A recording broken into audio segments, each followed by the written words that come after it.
Buenas, buenas. Vengo aquí a echar un cuento realmente histórico. Los sucesos que han ocurrido en Venezuela, digamos, en los últimos, diría que 50 años más o menos, siempre son en febrero y son varios. A continuación los voy a relatar.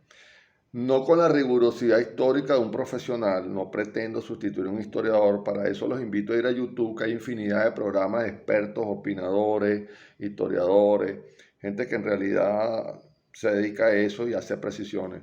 Yo me baso primero en las experiencias muy jóvenes, pero más que eso, en todas las lecturas y programas que he visto al respecto, que créanlo, han sido muchos. Considero que tengo bastantes conocimientos de todo lo que voy a hablar porque he dedicado muchos años a leerlo y sigo aprendiendo. Cada vez que sale algo nuevo, lo, lo asumo y lo sumo a lo que ya conozco. Empezaría por ¿qué? El Caracazo en 1989, que ocurre en febrero, finales de febrero, cumpliría años ahorita, cuando asume la presidencia Carlos Andrés Pérez por votación mayoritaria en su último periodo, es decir, 1989, él ganó las elecciones en 1988.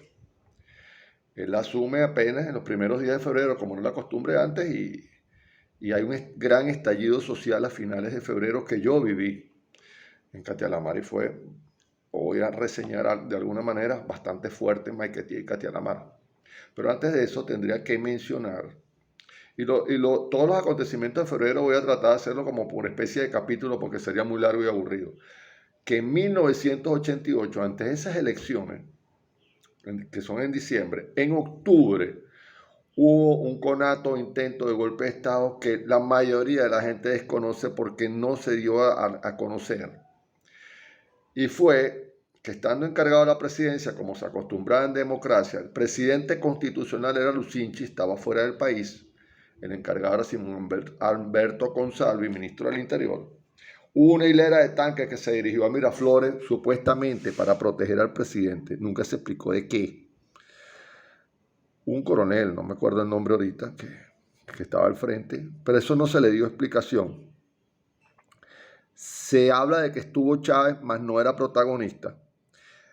En mi teoría, bueno, la teoría también de la mayoría de la gente, que ante la proximidad de las elecciones no se iba a hablar de un golpe de Estado en un país que tenía años en supuestamente clima democrático, por lo menos desde 1958, y era el 88. Y venían elecciones. Se tomaron las medidas pertinentes, que me imagino que no fueron muchas contra los militares, para no alborotar el avispero, y que el nuevo presidente, que era Carlos Andrés, o que fue Carlos Andrés en ese momento, no se sabía, tomara las correcciones del caso. El hecho es que eso fue una noche y eso yo no me acuerdo, porque era muy muchacho. Pero es que no hay reseña, muy pocas reseñas. Nadie lo menciona, de hecho. Y eso se ocultó, claro, para no enturbiar dichas elecciones. Bueno, el hecho es que Carlos Andrés ganó por mayoría, fue la última gran votación de Acción Democrática. El gobernante de turno era Lucinchi, que no había hecho un buen gobierno en el sentido de que había, como el anterior a él, Luis Herrera, como toda la década de los 80, habían sumaba la inflación, sumaba la devaluación y sumaba la deuda. Deuda que, perdón, se contrajo principalmente por Carlos Andrés en su último gobierno, antes de finales de los 70, en un acto de mucho despilfarro, corrupción, un gigantesco estado producto de los ingresos petroleros. Ese es el origen.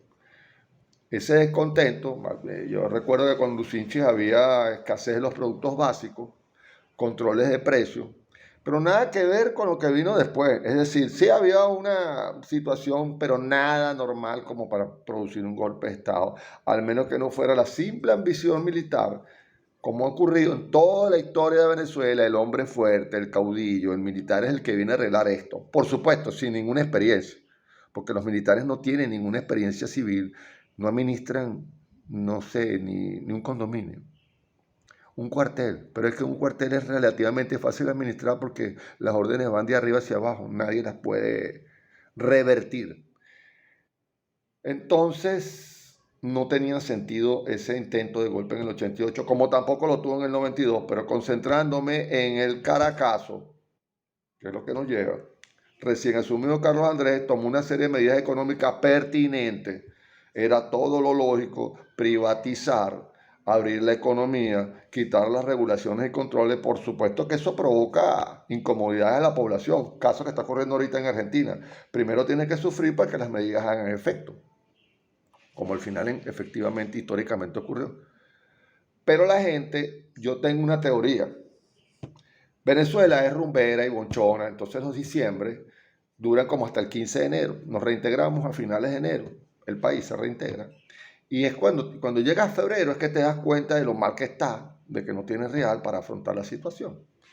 Hasta diciembre del 82 fue la última diciembre que los venezolanos disfrutamos a 4:30.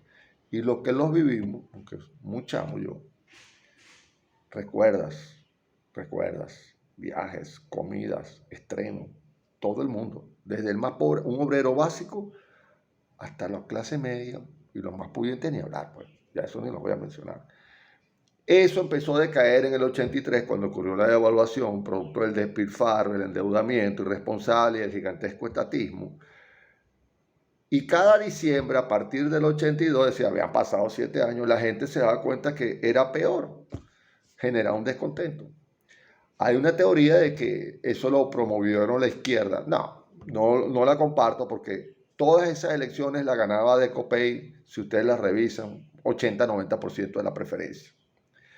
La izquierda radical no tenía ni el 3% de las preferencias. La izquierda en general no creo que llegara al 10%. Había que revisar los votos.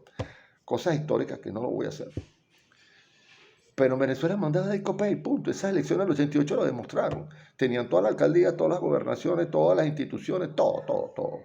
Entonces, y la gente votaba por ellos y creía en ellos, punto. Era así. De hecho, yo voté por Carlos Andrés en esas elecciones. No podemos atribuirlo a la izquierda, pero sí lo aprovecharon para fomentar, o sea, pescaron en río revuelto. Por un aumento de la gasolina pírrico, en Guarenas empezaron unos disturbios, la televisión los magnificó, porque los reprodujo en vivo. Antes no teníamos redes, pero la televisión era en vivo y en directo, sin censura. Yo recuerdo que estando en Catialamar, yo llegué a Catialamar atrás porque iba a trabajar a las 8 de la mañana y todo estaba normal. A media mañana había protestas en la calle. Cuando huí en horas del mediodía, eran piedras, eran tiros, por los bloques de La Paz, por los bloques de 10 de marzo. O sea, fue horrible, una batalla campal. Hasta que me dirigí más hacia el este Caribe, donde como siempre no ocurre nada. De Macuto para acá, nada. Pero fue un saqueo total, inclusive de la clase media, no era por necesidad, fue por vagabundería y lo que era de nosotros los venezolanos, la gente metiéndose en las tiendas, me acuerdo Supervolumen en San Bernardino, robándose todo, y no gente pobre. Había necesidad, sí, muchísima más hay ahora, y eso no ocurre, o muchísima más hubo el resto de los 90, y eso no ocurrió. O sea, que esa no puede ser la justificación. Que la clase política dirigente estaba haciendo las cosas mal, sí. Pero entre todas estas, precisamente Carlos Andrés estaba corrigiendo los entuertos que él mismo ayudó a producir y que le dio un 10% de crecimiento al país, el mayor del mundo en aquellas épocas de los 90. Pero la gente no aguantó, pues. Ese mejoramiento sencillamente estalló, lo aprovechó la izquierda, hubo descuido del gobierno, es que nadie se lo esperaba. Es que yo no me lo espero, ni siquiera ahorita con toda la situación que tiene Venezuela en el 2024. Nadie se lo espera, porque sabemos que eso no es ninguna solución. Pero ocurrió. La cantidad de muertos, bueno, ni se sabe. Tuvo que salir el ejército a la calle a matar, que no está entrenado, pero ¿a quién íbamos a traer? ¿Cómo podías hacer? Porque yo viví esa como también viví el deslave en el 99 y hubo saqueo. Y la única manera es tener la policía y el ejército en la calle disparando a diestra y siniestra para que la gente se recoja. Aunque al final del cuento, los propios militares y policías también participan del saqueo. Aprovechan también. Es una situación humana. Pero entonces la gente dice que lanzaron las tropas a la calle. Bueno, ¿y qué se podía hacer? Que mandó a Caracas y los alrededores y otras ciudades importantes del país. Eso fue una plaga. Por eso no se ha repetido, porque al final lo que quedaron fueron negocios destruidos que tardaron en recuperarse, pero se recuperaron, el país era otro. ¿Y qué haces tú con tener a lo mejor un buen televisor o una red, comes una sola vez, comiste unos días, después no comiste y hubo muchos muertos, muchos presos y mucha destrucción. En fin, y comienza un proceso, una descomposición institucional. El gobierno de Carlos Andrés ahí estaba herido de muerte, después vinieron los golpes. Pagó eso, pagó ese estallido social que se le podría cargar más a Lucinchi que a él, aunque él fue el iniciador de los subsidios gigantescos del Estado. Y se creó en los 70 una sociedad de bienestar basada en los precios del petróleo, sobre todo al nacionalizar, y que con la guerra del Yom Kippur del 73 llevó los precios del petróleo a nivel mundial de 3 a 12 dólares. O sea, el ingreso fue espectacular. El salario mínimo en tiempos de Carlos Andrés en ese gobierno rondaba sobre los 900.000 dólares. Salario mínimo. Había pleno empleo porque obligaban a tener a toda institución pública ascensoristas, porteros, a los restaurantes, unas personas nada más para que se dedicara a la limpieza en restaurantes y negocios. O sea, hubo un festín colectivo. Y la única manera de mantener ese nivel del Estado, más todas las cantidades de empresas estatales que se fundaron, que sabemos que la gran mayoría dio pérdida, porque ninguna empresa que no sea atendida por un dueño que le duela no va a funcionar. Eso es naturaleza humana.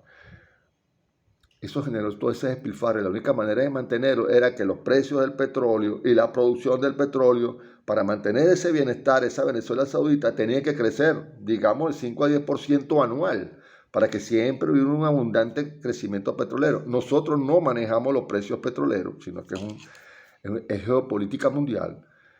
Sí, la producción, y Venezuela en realidad al nacionalizar nunca aumentó la producción.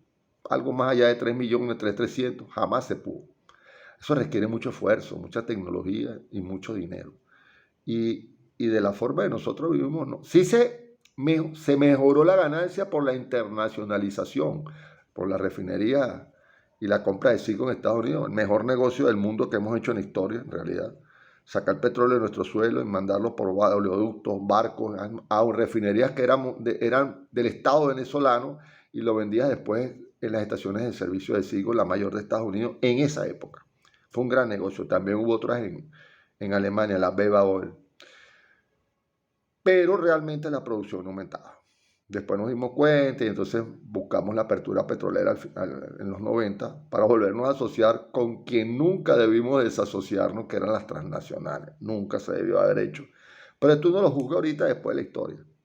O sea, para no desviarme tanto del tema, ese Caracazo que ocurre en el febrero, finales de febrero del 89, es producto de un descontento nacional que ocurre porque se mejora bruscamente en pocos años la calidad de vida del venezolano, que a finales de los 70 y por lo menos hasta principios de los 80, en el gobierno de Carlos Andrés, era excepcional. Rozó el primer mundo. Tanto es así que en Caracas, las últimas grandes obras de la historia de Venezuela, y que hablamos de otros presidentes del pasado, sin reconocer que en el 83, mire, se inauguró en Caracas, el Teresa Carreño, un centro cultural de primer mundo, el mayor de Latinoamérica en su momento, el Parque Central, la mayor obra de concreto arquitectónica también de Latinoamérica para su momento. Las torres hasta hace poco fueron las más altas.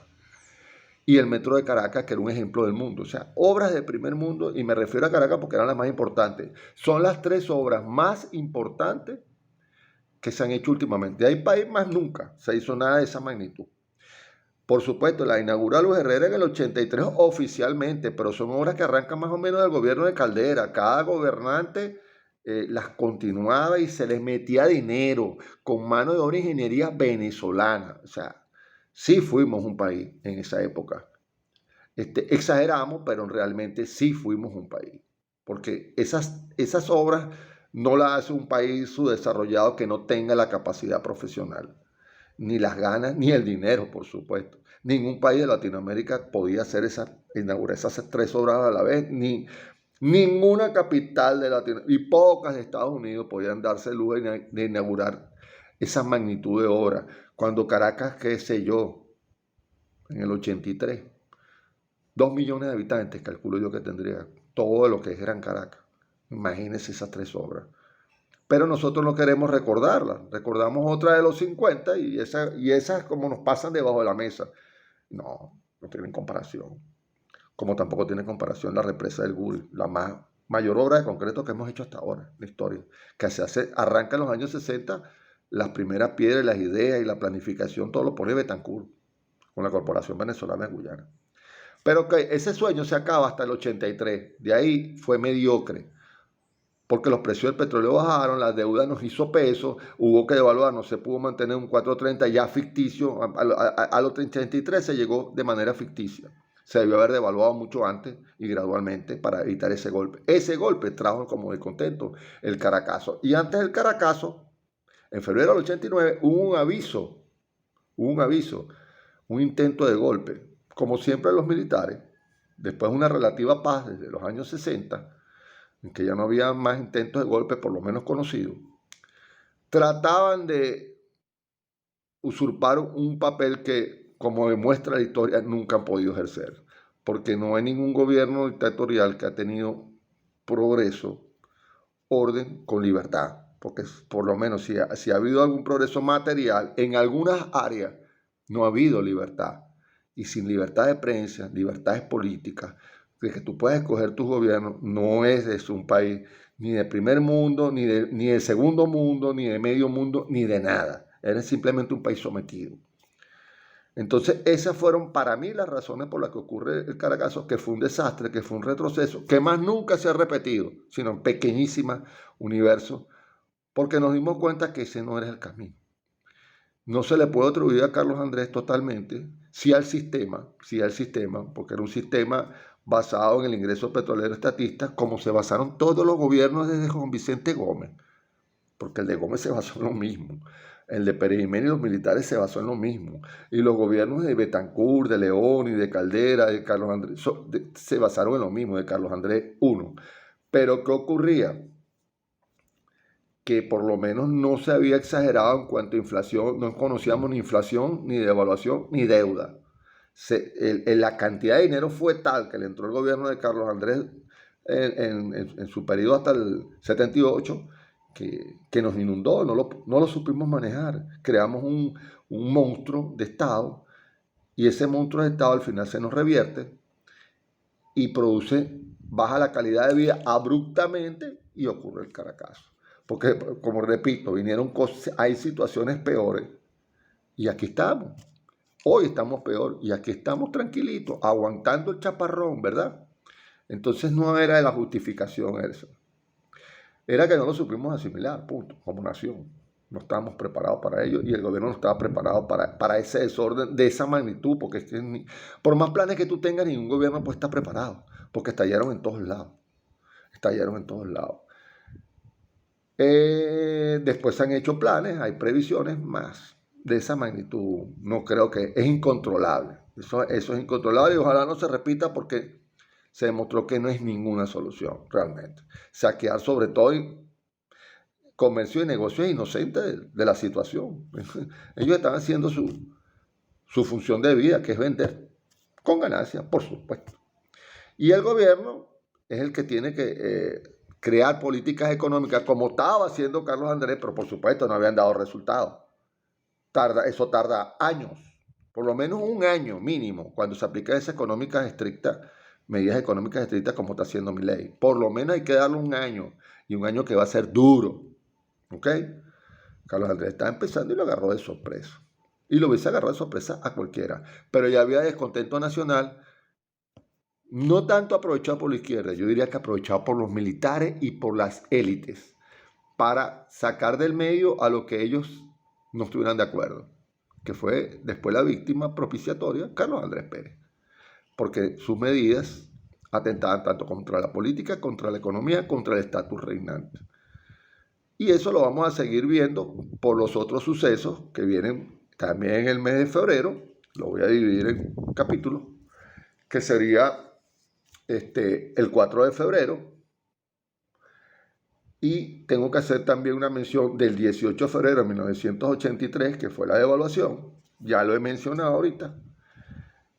Y ¿qué más? ¿Qué más? Sí, eso serían. El 4 de febrero, el 18 de febrero y el Caracazo 27 y 28 de febrero. En una próxima entrega me adelantaré esas explicaciones según mi punto de vista.